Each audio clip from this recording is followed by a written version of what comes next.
nama saya Christina dari kelas 12 B4. Di sini saya dan anggota kelompok saya akan menjelaskan tentang tahapan pembelahan sel spermatogenesis. Pertama-tama saya akan menjelaskan apa yang dimaksud dengan spermatogenesis. Spermatogenesis terdiri dari dua kata, yaitu sperma dan genesis yang berarti pembelahan. Pada spermatogenesis terjadi pembelahan secara mitosis dan meiosis. Spermatogenesis adalah proses pembentukan sel gamet jantan atau disebut spermatozoa. Proses ini terjadi di dalam testis. Di dalam testis terdapat bagian yang disebut tubulus seminivirus. Pada tubulus seminivirus terdapat sel-sel primordium yang bersifat diploid. Sel-sel primordium akan mengalami proses pembelahan mitosis secara berulang kali. Salah satu proses pembelahannya akan menghasilkan spermatogonium. Selanjutnya akan dilampirkan gambar tahapan pembelahan spermatogenesis.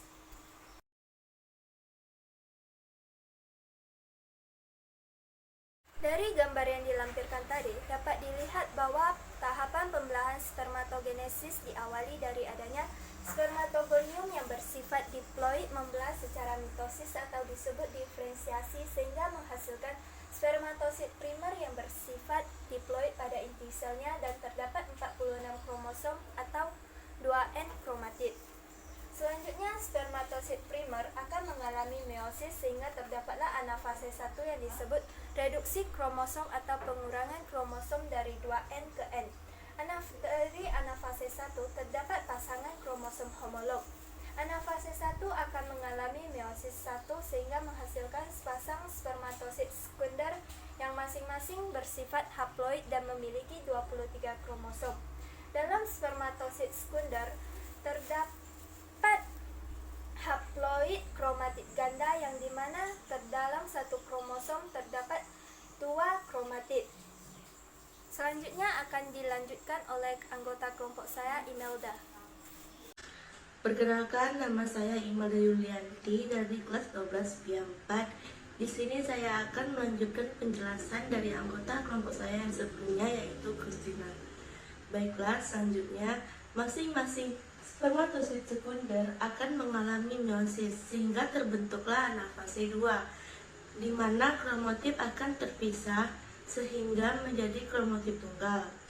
Dari anafase 2 ini akan mengalami meiosis 2 sehingga terbentuklah 4 spermatid yang haploid dengan ukuran dan bentuk yang sama.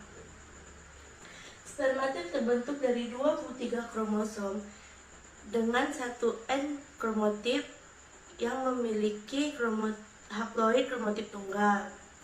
Selanjutnya, spermatid akan mengalami proses spermasi.